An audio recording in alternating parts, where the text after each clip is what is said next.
여러분 좋은 날입니다. 이제 성탄을 앞두고 우리가 주님 오신 날을 또 기념하면서 기다리는 대림절 둘째 주간이 됩니다. 근본 하반기 모세골 지정도서로 레이턴 포드의 하나님을 주목하는 삶을 선정했습니다. 그리고 이 책을 가지고 12월 첫째 주간, 둘째 주간, 셋째 주간 우리 함께 읽은 분들과 나눔의 시간을 가지고 있습니다. 오늘 설교 제목은 그 책의 제목을 그대로 인용한 것입니다. 하나님을 주목한다는 것과 하나님을 관조한다고 하는 것은 같은 뜻입니다. 오래전 제가 교회 목회를 할 때 어느 날 사회적으로 중요한 책임을 지고 있는 어느 교회 안수 집사님 한 분이 찾아왔습니다. 그분과 신앙 문제에 대해서 대화를 나누는 가운데 그로부터 이러한 이야기를 전해 들었습니다. 목사님, 저는 안수 집사며 사회적으로 중요한 책임을 맡고 있는 사람인데도 불구하고 저에게는 해결되지 않는 열등감이 저를 늘 괴롭히고 있었습니다. 그런데 어느 날 예언서 스바냐서를 읽는 가운데 하나님께서 저를 보고 기뻐하고 반기신다고 하는 말씀에서 저의 문제에 해답을 얻었습니다. 그에게 해답이 된 예언서의 말씀은 이러합니다.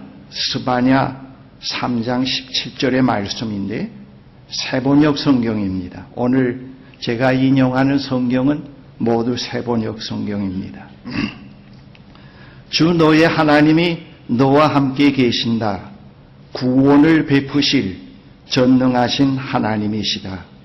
너를 보고 기뻐하고 반기시고 너를 사랑으로 새롭게 해주시고 너를 보고서 노래하며 기뻐하실 것이다. 그는 이 말씀에서 그를 보고 비웃으시며 조소하는 하나님이 아닌 그를 사랑하며 기뻐하시는 하나님을 뵙게 되었습니다. 그 후부터 그는 대인관계에 자신을 가지고 살아갈 수 있게 되었습니다. 우리 그리스도인들이 우리는 하나님 앞에 죄인이기 때문에 하나님께서 우리를 바라보실 때 항상 근심스러운 얼굴로 바라보실 것이라고 상상할 수가 있습니다.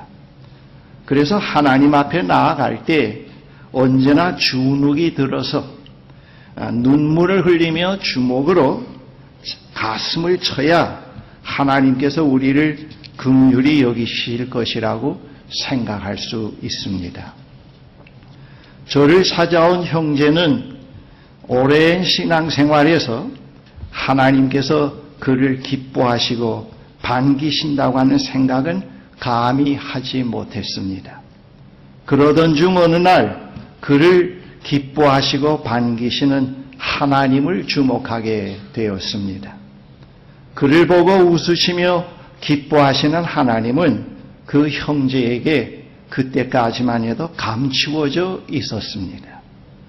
그 형제는 자신의 열등한 면에만 주목하면서 살았지 그를 사랑하며 그를 용서하며 그를 긍휼히 여기시는 하나님은 바라보지 못했습니다. 예수께서 세상에 오심으로 우리에게 숨겨져 있는 하나님의 모습이 드러났습니다. 그분 하나님은 그가 창조한 세상과 인간을 사랑으로 주목하고 계시는 하나님, 우리와 사랑의 사귐을 즐겨 하시는 분, 우리의 삶에 들어오셔서 우리와 함께 거하시기를 기뻐하시는 아버지이십니다. 레이턴 포드는 그분 하나님에 대해 이렇게 말합니다. 성경 이야기는 우주를 만들어 놓고 다른 데 정신을 파는 신의 이야기가 아니다. 오히려 반대로 성경은 계속해서 그의 피조세계와 우리를 주목하시는 하나님, 한눈 팔지 않으시는 하나님 이야기이다. 그분은 세심하게 우리를 지켜보는 아버지이시다. 이것이 바로 하나님의 본질이요, 인생의 깊은 갈망을 어루만지는 진리이라고 했습니다. 여기서 그 인생의 깊은 갈망을 어루만지는 진리라고 하는 표현은 너무나 참 아름다운 표현입니다. 하나님은 아버지를 뒤로 하고 집을 나가는 아들에게 저주를 퍼붓고 얼굴을 돌이키시는 분이 아니십니다.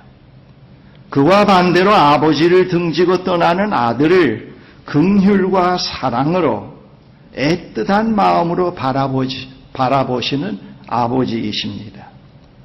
아들은 아버지와 함께 있으면서 그를 사랑으로 바라보고 계시는 아버지를 주목하지 못하고 살았습니다. 그에게는 무엇으로도 채워지지 않는 사랑의 목마름과 그의 존재 전체를 내어 던져 안길 수 있는 사랑의 품이 몹시 그리웠던 것입니다. 아들은 그것이 그를 사랑으로 주목하고 계시는 아버지를 지시하는 것인 줄 몰랐습니다. 아들은 그것을 상쇄할 수 있는 무엇을 찾기 위해서 광란과 쾌락의 도시로 향하게 되었습니다. 나중에 아들은 깊은 절망과 좌절에서 그를 바라보고 계시는 아버지를 주목하게 되었습니다. 그는 드디어 아버지에게로 달려가서 그의 품에 안겼습니다. 하나님 아버지는 우리가 현실에 사는 동안만 우리를 주목하시는 분은 아니십니다. 사랑의 하나님은 우리가 태어나기 전 어머니 태에서 형성되기 전에 이미 나를 주목하고 계셨습니다. 그러므로 우리는 묵상 시간에 우리가 이 세상 빛을 보기 훨씬 전부터 하나님께서 우리 안에서 하고 계신 일에 주목해 볼 수 있습니다. 그 시간에 우리는 하나님께서 우리에게 원하시는 모습에 주목하실 수 있고 우리를 보고 웃으시는 하나님을 주목할 수 있습니다. 옛날 히브리 시인은 이 점을 아주 아름답게 오늘 봉독해 드린 본문에 묘사하고 있습니다. 제가 세 번역으로 다시 한번 여러분에게 읽어드립니다. 주님께서 내 장기를 창조하시고 내 모태에서 나를 짜 맞추셨습니다. 내가 이렇게 빚어진 것이 오묘하고 주님께서 하신 일이 놀라워 이 모든 일로 내가 주님께 감사를 드립니다. 내 영혼은 이 사실을 너무도 잘 압니다. 은밀한 곳에서 나를 지으셨고 땅속 깊은 곳 같은 저 모태에서 나를 조립하셨으니 내 뼈 하나하나도 주님 앞에서는 숨길 수가 없습니다.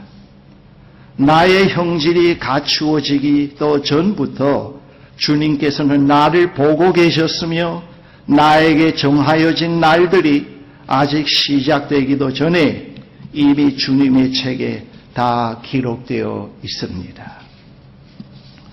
시인은 이 사실을 이렇게 예찬합니다. 하나님, 주님의 생각이 어찌 그리도 심오하신지요. 그 수가 어찌 그렇게도 많은지요. 내가 세려고 하면 모래보다 더 많습니다. 깨어나 보면 나는 여전히 주님과 함께 있습니다. 또는 내가 깨어나면 여전히 주님의 주목 가운데 있습니다. 하나님은 우리가 태어나기도 전에 우리를 생각하고 계셨습니다. 우리는 하나님의 사랑의 품에 있다가 어머니의 태를 통해서 세상에 태어났습니다. 우리의 일생은 하나님의 주목 가운데서 살도록 지어진 존재요, 하나님을 사랑하도록 결정지어진 존재입니다. 그리고 이 현실의 생의 여정을 마친 후에도 그의 주목 가운데 있게 됩니다. 인간은 누구나 우리를 사랑으로 주목하시는 하나님을 발견할 때까지는 항상 방황하며 겉도는 피상적인 삶을 살아갈 수밖에 없습니다. 그러나 우리를 주목하고 계시는 하나님과 마주할 때 우리의 삶에는 결정적인 전환점이 이루어지게 됩니다. 이것을 신학적인 용어로 우리가 일상 쓰는 시간 크로노스와 하나님이 다가오시는 시간 카이로스의 만남이라고 그렇게 신학적인 표현을 할 수가 있습니다. 그때부터 우리는 하나님을 주목하는 삶을 살아가는 삶의 방식으로 바뀌게 됩니다. 우리가 우리를 주목하고 계시는 하나님을 바라보는 순간 아버지는 이미 나를 오랫동안 기다리고 계셨고 찾고 계셨고 문 밖에 기다리고 계셨다고 하는 사실을 알게 됩니다. 그 사실을 깨닫는 순간 우리는 그분을 알아보지 못한 것에 대해서 깊이 뉘우치며 죄성스럽게 생각하며 그분 앞에 무릎을 꿇게 됩니다. 태어나기 전 나를 주목하신 하나님은 태어난 후 평생 우리에게서 눈을 떼지 않으시고 우리를 주목하십니다.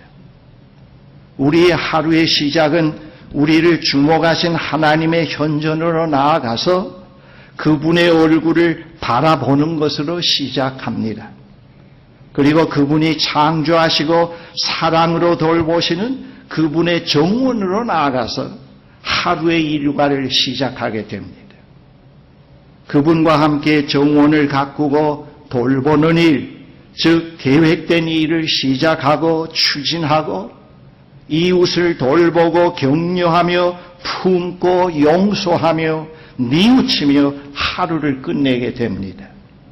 저녁 시간은 후회와 갈등의 시간이 아닌 감사와 회개로 마감하고 잠자리에 들게 됩니다. 이러한 우리의 하루 일과는 우리의 일생에 적용할 수도 있습니다. 해 뜨기 전 이른 아침 어두움이 걷히기 전 우리를 주목하시는 하나님의 주목 가운데서 그의 현존으로 나아가는 시간이 저의 경우는 4시 반이나 또 4시 한 50분에 일어나서 창공을 바라보면서 체프를 향해서 하나님의 현존 앞으로 나아갑니다. 캄캄한 밤입니다만은 그렇게 나아가는 시간이 어두운 어머니의 자궁에서 세상에 태어나는 시간으로 비유할 수 있습니다. 그리고 하루의 오전은 세상에 적응해가는 것을 배우고 익히는 유아기와 청소년기에, 정오 시간이 지난 오후 시간은 인생의 후반기인 장년기로, 그리고 하루의 일과를 끝내고 잠자리에 들기 전까지의 시간은 노년기에 해당합니다. 하루라는 시간에 우리는 이른 새벽 어둠이 걷히기 전 하나님의 현존으로 나아가는 것으로 하루를 시작해서 해가 지는 저녁 시간에 하루의 일과를 마치는 하루의 전 과정이 하나님의 주목 가운데서 시작해서 그분의 주목 가운데서 하루를 마감하는 것과 같이 우리의 일생은 태어나기 전부터 하나님의 주목 가운데 있다가 그분이 바라보는 가운데서 태어나서 그분의 주목 가운데서 살다가 마치게 됩니다. 그러한 생의 전 과정에서 우리는 우리를 주목하시는 하나님을 주목해 가면서 그분께로 자꾸자꾸 다가가게 됩니다. 그리고 그분이 우리의 삶에 들어오셔서 우리와 함께 거하시게 됩니다. 결코 노년기에 이르러 결국 노년기에 이르러 우리의 건강이 쇠하고 가까이 있던 사람들이 우리 곁을 점점 떠나게 되고 소유했던 것들을 하나하나 내려놓게 됩니다. 그때 그 전에 드러나지 않았던 사랑의 주님 안에 숨겨졌던 우리의 아름다운 모습, 나의 아름다운 모습이 드러나게 됩니다. 육신적으로는 매우 쇠약해진 상태지만은 우리의 주님의 현존 가운데 깊이 머물러 있는 우리의 모습, 나의 모습은 그 어느 때보다 아름답습니다. 모든 허세와 교만, 욕심에서 해방되어 주님과 가장 가까이 있는 모습은 매우 아름답습니다. 그것은 본래 하나님의 의도 가운데 있는 나입니다. 실제로 그 목회 현장에서 과거에 이런 모습들을 가끔 보곤 했습니다. 옆에 있는 사람들이 다 떠나고 매우 기력이 쇠하고 잘 들리지도 않고 잘 보이지도 않습니다. 소유했던 것들을 다 놓고 나누어 주고 조그마한 단칸방 한 방에 있습니다만 그분을 젊을 때 보았을 때와 장년기에 보았을 때와 노년기에 보았을 때 가장 노년기의 아름다운 모습을 봅니다.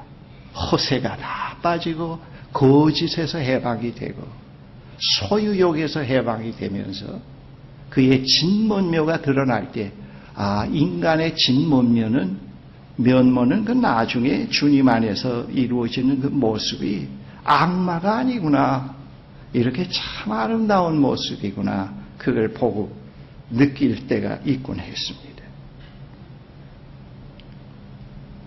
우리의 생은 허무에서 시작해서 허무로 끝나지 않고 하나님의 사랑 가운데서 시작해서 그분의 주목 가운데서 그분을 주목하면서 살아가다가 결국 그분의 현존 가운데서 마치게 됩니다. 하나님의 정원에서 하루를 끝마치는 저녁 종과 시간이, 이 종과 시간이라는 건 수도원 용어입니다. 종과 시간이 있는 것과 같이 우리의 생애에서 생을 끝마치는 종과 시간이 있습니다. 그 시간은 허무와 한탄, 후회의 시간이 아닌 감사와 기쁨의 시간이며 생의 완성의 시간이며 우리를 기다리고 계시는 아버지의 품에 안기는 시간입니다. 우리에게 숨겨진 이러한 삶의 신비가 예수 그리스도 안에서 밝혀지게 됩니다. 다시 정리해서 말씀드리면은 우리는 창조주 하나님, 사랑의 하나님의 주목 가운데서 태어나서 그분의 주목 가운데서 살아가면서 동시에 그분을 주목하면서 살아가도록 결정되어 있는 존재입니다. 우리는 우리를 주목하고 계시는 그분을 주목해 가면서 생애, 새벽, 아침, 오전, 오후, 저녁을 살다가 그분의 품으로 돌아가게 됩니다. 우리가 돌보고 가꾸도록 부름받은 세상은 하나님이 창조하신 하나님의 정원입니다. 이 정원에서 정원사로 일하는 우리는 정원에서 더불어 살아가는 이웃, 자연, 그리고 여기에서 발생되는 다양한 사건에서 하나님을 주목하는 삶을 배워야 합니다. 우리가 어디에서 우리를 주목하고 계시는 사랑의 하나님의 얼굴을 배울 수가 있겠는가? 어떻게 그분을 주목해야 하는가? 우리는 그런 질문을 던질 수 있습니다. 물론 하나님의 말씀, 그리고 일상적인 삶의 현장, 우리 모두 다 하나님의 정원에서 일하는 가드너들 아닙니까? 거기서 우리의 이웃들을 통해서 사건들을 통해서 하나님을 주목하게 되고 그 주목 속에서 그 사건 속에 그분의 삶 속에 숨어있는 하나님을 볼 수가 있습니다. 창조의 세계가 무의미한 반복이 아니라 거기에 우리가 주목해야 할 숨은 비밀이 있다는 사실에 대해서 시인이 이렇게 말합니다. 이달의 그 시편 19편 우리가 시편성을 부르는데 이게 상당히 우연의 일치인 것 같습니다. 시편 19편 7절 8절에 이런 말씀이 있어요. 들어보세요. 하늘은 하나님의 영광을 드러내고 1절에서 4절 먼저 상공은 그의 솜씨를 알려준다. 낮은 낮에게 말씀을 전하고 밤은 밤에게 지식을 알려준다. 그 이야기 그 말소리 비록 아무 소리가 들리지 않아도 그 소리 온 누리에 울려 퍼지고 그 말씀 세상 끝까지 번져나간다. 창조의 세계에 숨겨진 비밀을 해독해가기 위해서는 그것을 해독할 수 있게 하는 어떤 깨우침, 어떤 자극이 필요합니다. 그러한 일을 하는 것이 말씀입니다. 시인은 그 말씀의 본질을 이렇게 설명하고 있습니다. 7절, 8절에 주님의 교훈은 완전하여서 사람에게 생기를 북돋워 주고 주님의 증거는 참되어서 어리석은 자를 깨우쳐 준다. 주님의 교훈은 정직하여서 마음에 기쁨을 안겨주고 주님의 계명은 순수하여서 사람의 눈을 밝혀준다. 그랬습니다. 이 영성생활에서 여러 가지 좋은 선물이 많이 있습니다만은 이 자연을 보는 안목이 자꾸 바뀌어지는 것. 그 계절이 바뀔 때마다 그 계절 전체를 통해서 그 안에 사는 자연을 통해서 주시는 은밀한 교훈들이 자꾸 해독이 되고 거기서 귀를 기울이고 마음에 간직할 만한 그런 내용들이 참 많이 있다는 걸 경험해 가고 있습니다. 형제자매 여러분, 우리가 갤러리에 전시된 유명 작가의 작품을 주목해 갈 때 그 작품을 해독할 수 있도록 편견 없는 순수한 설명이 필요합니다. 안내가 필요합니다. 그때 우리는 작가의 영혼과 만나게 됩니다. 그때의 감동과 기쁨은 매우 큽니다. 한 걸음 나아가서 그 작품을 그린 작가와 직접 만나서 교제한다면은 더 깊은 감동과 기쁨을 갖게 됩니다. 이 세상은 하나님의 작품입니다. 하나님의 작품인 만물을 깊이 주목하여 볼 때 하나님이 어떤 분이신지 알게 되고 그의 신비를 찬양하게 됩니다. 그보다 더 경이롭고 아름다운 일은 거기에서 끝나지 않고 작품을 만드신 하나님과 사귐을 갖는 것입니다. 그야말로 존재의 근원에 잇대어 사는 삶이 됩니다. 인간의 원초적인 갈망은 작품을 만드신 그분을 지시하고 있습니다. 갈망이 지시하는 디렉션이 결국 작품을 만드신 그 하나님을 가리키고 있는데 많은 사람들이 그것을 모르고 있습니다. 그분의 작품을 해독하는 지혜 그리고 그 작품을 만드신 분과의 사귐이 서로 자꾸 순환하면서 하나님의 작품인 나라는 존재는 더욱더 인간다워져 갑니다. 하나님의 말씀은 하나님의 작품을 해독하며 만물을 지으신 하나님을 주목할 수 있도록 우리를 자꾸 깨어나게 합니다. 그래서 하루의 정규적인 하나님의 현존 앞에 나아가서 말씀을 묵상하고 그 말씀을 통해서 찾아오시는 하나님을 주목하는 훈련을 해가야 됩니다. 그래야 정원에서 함께 일하고 계시는 그 하나님을 주목하게 되고 그 주목 속에서 그 하나님을 배울 수가 있습니다. 부정적인 사건이든지 긍정적인 사건이든지 우리는 그것을 거기서 하나님을 바라볼 수가 있습니다. 그리고 그 하나님과 또 깊은 유대를 가질 수가 있습니다. 우리가 하나님의 정원에 있는 그분의 작품을 있는 그대로 바라보는데 가장 큰 장애물은 우리의 편견입니다. 소위 인생관이라고 하는 것. 그것도 제대로 된 거 아니고 삐딱한 인생관 그런 거. 편견은 우리 이웃과 사물을 있는 그대로의 아름다움을 볼 수 없게 합니다. 우리가 이웃을 바라볼 때 자꾸 상처를 입고 갈등과 비판이 생기곤 하는 것은 이웃 자체가 나빠서보다도 그 대상 자체가 나빠서보다도 우리의 편견 때문입니다. 이 편견에서 벗어나지 못할 때는 늘 갈등해서 허우적거리게 되고 또 거기다 신앙이 가미돼서 가책을 느끼게 되고 그러면서 하루하루를 살아가게 됩니다. 우리가 하나님의 현전 가운데 나아가서도 우리의 의도대로 하나님을 자꾸 조정하려고 하기 때문에 하나님을 주목하지 못하고 오히려 갈등의 소용돌이 속에서 맴돌다가 묵상을 끝내기도 합니다. 이러한 장애물에서 벗어나는 길은 하나님의 현존 가운데서 우리의 편견의 안경을 자꾸 벗어놓는 훈련을 해가야 됩니다. 거기다 자꾸 도덕적 가치, 신앙적인 가치를 부여하면 안 되고 또 자꾸 책임을 전가시키면 안 되고 자꾸 그걸 벗어놓는 하나님의 현존 앞에 나가서 그것을 자꾸 벗어놓는 훈련이 필요합니다. 여러분, 눈이 보이지 않을 때 우리는 도 수 있는 안경을 맞추어서 끼지 않습니까? 그렇게 할 때 사물을 있는 그대로 볼 수가 있습니다.